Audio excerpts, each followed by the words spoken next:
Sot festojmë Theofanin, një nga festat më të rëndësishme të Kishës Ortodokse. Vetë fjala Theofani ose Epifani të shpjegon dhe qartë kuptimin e kësaj feste, që do thotë shfaqja e Perëndis ose shfaqja së lartësit.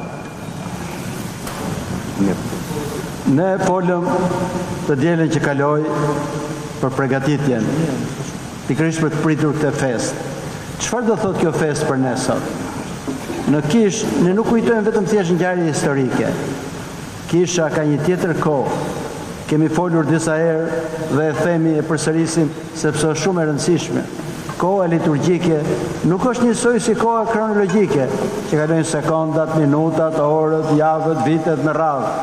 Koha liturgjike është një kohë për mundësi, do thot një kohë që mund të kesh një takim me dimensionin tjetër, me dimensionin hynor, ashtu si çdo të shpresher dhe nartë. Një poet frymëzohet, e shkruan diçka, nuk është me një kohë kronologjike, është një kohë që ai merr pjesë në një frymë tjetër. Prandaj dhe koha liturgjike është një kohë e veçantë për gjithë secilin nga ne. E për të hyrë në kohën liturgjike do dhe një përgatitje. Sa më shumë ne përgatitemi shpirtërisht, me lutjet, agjërimet, leximet, aq më tepër bëhemi të aftë për të ndjerë praninë e Perëndis në shpirtin tonë. E sa më shumë ne ndjejmë atë, aq më shumë lutemi. E kjo është ajo që quhet ritmi dyfisht, që njëra ndihmon tjetrën. Sot ne përkujtojmë ardhjen e Zotit në Jordan dhe pagëzimin e tij. Kjo është një e rëndësie shumë të madhe për secilin nga ne. Ne sot jo vetëm thjesht kujtojmë pagëzimin e Zotit, po është një meditim rreth pagëzimit tonë. Pjesa më e madhe që janë këtu, padyshim që janë pagëzuar. Por pagëzimi është fillimi i një udhëtimi. Dhe nëse ne nuk e vazhdojmë udhëtimin, pagëzimi jonë nuk mund të ketë fruta. Që t'japi fruta, duhet vazhdimisht që pagëzimi jonë të rritet akoma dhe më shumë. Zoti erdhi dhe u pagëzua, ndonse nuk kishte nevojë. Madje dhe Johani, pagëzori, e kuptoi dhe tha që ti vjen tek unë duhet pagëzohem për teje. Po Zoti i thotë, le të plotësojmë çfarë do lloj drejtësie. Dhe me fjalën drejtësi, Zoti kupton diçka akoma më të thellë. Nuk është se Zoti kishte nevojë për pagëzimin, as kishte nevojë për pastrimin. Ai u zhyt në ujërat e Jordanit për të pastruar gjithë ujërat e gjithë botës, që do thotë gjithë dobësitë tona, papastërtitë tona, gjithë shkallëksitë tona, Zoti i pastroi në ujërat e lumit Jordan dhe na përgatiti ne për pagëzimin me frymë, sepse pagëzimi i Johanit ishte vetëm me ujë nga jashtë. Pagëzimi i krishtërimit e ka përcen këtë gjë, e plotson. Si thot dhe Zoti, nuk erdha ta prish ligjin, po për ta plotësoj. E plotson duke na treguar ne që duhet pagëzohemi me frymë, me ujin e gjallë. Kur Zoti flet në Ungjil, sidomos në Ungjillin e Shëndetit, që për çdo që do besoj, ujërat e gjalla do jenë në zemrën e tij, e ka kuptimin për praninë e shpirtit. Dhe në pagëzimin e Zotit kemi shfaqjen e Trinisë. Edhe kjo është diçka prapë rëndësishme për shumë të krishterë, sepse shumë nuk din të përgjigjen pyetjeve shpeshherë që si ne besojmë në një Zot dhe kjo qenie hyjnore janë 3 persona. Ka shumë tjerë rrotull ndoshta që mund të thonë që krishterët nuk besojnë në një Zot.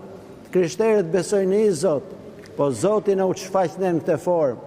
Sepse zbulimi i Zotit nuk vjen nga mençuria jonë ose nga përpjekjet tona.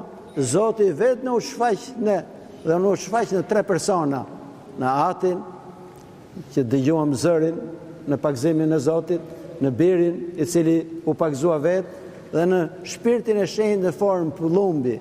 Dhe qenia hyjnore është një qenie, nuk ka 2 qenie, 3 qenie, po një qenie hyjnore ka 3 persona. Atin, Birin dhe Shpirtin e Shenjtë. Padyshim për logjikën tonë dhe arsyen tonë, këto mund duken pak të pakuptueshme. Një shenjtar i madh i Kishës, Shën Agustini, ka shkruar shumë rreth Trinisë. Shkrojti dhe megjithatë nuk ishte i kënaqur për se si e shpjegonte mirë. Dhe një herë po shëtiste në breg të detit dhe pa një djalë të vogël që kishte hapur një grop të vogël atje, dhe merrte ujë nga grop, nga deti dhe hidhte në grop. E ju afrua duke qeshur i thotë, çfarë po bën kështu? Thotë ai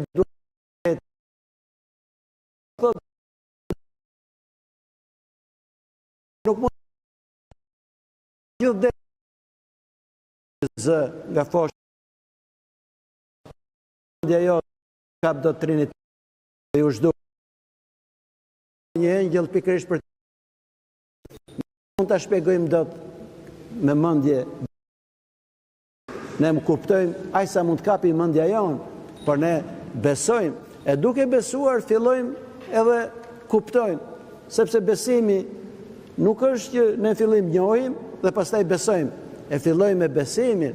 Të vërtetat e Zotit janë shumë të mëdha, edhe shpesh herë ne nuk mund t'i kuptojmë dot gjitha, po besojmë. Ashtu siç besojmë kur na thotë për urdhërimet, mos vidh, mos vrit, mos bëj këtë, shumë gjëra të tjera. Shumë njerëz ndoshta fillim nuk mund t'i kuptojnë, ose mund t'i duket pse na ndalon këto gjëra. Nëse ata përpiqen e bëjnë një jetë shpirtërore, do fillojnë të kuptojnë se sa të rëndësishme janë këto urdhërime. Ato urdhërime janë për të mbrojtur ne. Dhe doktrina që shfaqi Zoti, dhe u shfaq vetë, ishte pikërisht për të na dhënë një siguri dhe një adhurim të vërtetë, sepse çfarë do të thotë fjala ortodoksi? Pikërisht këtë do të thotë adhurimi i drejtë. Kur ne adhurojmë një Zot që na është shfaqur dhe arrim ta kuptojmë për sa kupton mendja jonë që është një qenie hyjnore në 3 persona. Unë dala pak më gjatë në trinin, sepse kam dëgjuar shpesh herë që ju bëjnë pyetje njerëzve se si mund të jetë një qenie, një perëndi e në njëjtën kohë tjetër persona. Ky është një mister i madh. E ky mister u zbulua për herë të parë në pagëzimin e Zotit. Por ajo që ne dalemi më shumë në këtë ditë është pikërisht vepra që bëri Krishti. Biri i Perëndisë u bë njëri si njëri nga ne, por jo me fajin tonë. Dhe plotësoi gjithçka që duhet bëre nga njerëzit. Dhe pagëzimi i tij ishte prekja, jo vetëm pagëzimi për të, po ishte prekja i gjithë njerëzimit. Nëse do të lexojmë me kujdes Dhjetën e Vjetër, flitet shpeshherë, sidomos profeti Isaia, kur shpjegon se si do jetë Mesia. Është ai thotë që do marrë gjithë ditëpsit tona, sëmundjet tona e do i shëroj. Në zhytjen e tij në Jordan, dhe zhytja në kuptimin simbolik përfaqësonte vdekjen, vdekjen e njeriu të vjetër. Atyre son të shtrembruar dhe ngritja nga ujit simbolizon ngjalljen, ngritjen përsëri. Dhe çdo pagëzim i secilit nga ne përsërit po të njëjtin gjë. Por pagëzimi duhet ushqehet vazhdimisht, sepse nëse ne nuk e ushqejmë, dal nga dal fillon dhe thahet, dëgjohet troparin kur këndohet, sa u pagëzuat me Krishtin u veshët. Do thot për sa u pagëzuam me Krishtin, se mund të pagëzohemi dhe se kemi mendjen, si jemi pagëzuar me Krishtin. Nëse ne nuk pagëzohemi në kuptimin më thellë të fjalës, që do thot si është pagëzimi i vërtet, vdekja dhe ngjallja tregon pikërisht këtë gjë. Çfarë do thot vdekja në kuptimin simbolik të saj? Do thot vdekja e gjithë pasioneve shkatërrimtare, vdekja e çdo likësie, pastrimi çdo gjë e papastër që ndodhet tek ne, dhe zhytja në ujë pikërisht këtë gjë është. Prandaj dhe Kisha Ortodokse e ruan vazhdimisht pagëzimin me zhytje në ujë për të treguar simbolizmin e kësaj. Nuk mjafton vetëm spërkatja. Ka ndodhur shpeshherë ndoshta për arsye jo që varen nga njerëzit që mund të jenë bërë pagëzime të tilla, por pagëzimi i vërtetë është gjithmonë me zhytje që simbolizon vdekjen e njeriu të vjetër tek ne, e njeriu të deformuar, dhe ngritja nga ujit, ngjallja dhe drejtësimi i këtij njeriu. Ne duhet ta rigjallërojmë vazhdimisht pagëzimin tonë, sepse njerëzit mbas pagëzimit ndoshta nuk e mbajnë gjithë të pastër rrobën e saj. Prandaj dhe Kisha në urtësinë e saj ka misterin e rrëfimit, siç e kanë quajtur shpeshherë pendimin e madh, që është pagëzimi me lot. Shumë njerëz edhe mbas pagëzimit ndoshta kanë mëkatuar, por rrëfimi është përsëri një lloj pastrimi tjetër, një pagëzim nëpërmjet lotësh dhe pendimit. Dhe pendimi është shumë i rëndësishëm për të kuptuar pagëzimin, sepse pa një pendim para ne nuk mund ta kuptojmë as pagëzimin. Se çfarë sjell pendimi në shpirtin tonë? Pendimi sjell për ulësinë. Një mendje krenare nuk mund të kuptojë dot gjë. E një mendje krenare nuk e pranon thellë Zotin në jetën e tij. Prandaj pendimi na ndihmon ne që të bëhemi të përulur. E duke qenë të përulur vjen hiri i Perëndisë. E nëse është hiri, gjithçka mund të realizohet tek njeriu. Prandaj pagëzimi i krishterë është një pagëzim për pastrimin e trupit dhe të shpirtit, sepse kisha kështu e shikon njeriu, trup dhe shpirt së bashku. Ne nuk pastrojmë vetëm trupin, po pastrojmë trupin dhe shpirtin. E simboli është uji. Uji është baza e jetës. Atje ku nuk ka ujë është shkretir. Dhe kur nuk ka një besim të thellë në shpirtin e njeriu, shpirti i tij kthehet në një shkretir. Prandaj dhe uji simbolizon pikërisht këtë gjë, jetën. Dhe Zoti madje dhe hirin e shpirtit shenjtë e krahason me ujërat e gjalla që do burojnë në zemrat tona. Prandaj dhe uji është kaq i rëndësishëm dhe bekimi i ujit që bëhet sot është një bekim i rëndësishëm për të kuptuar gjithë secilin nga ne.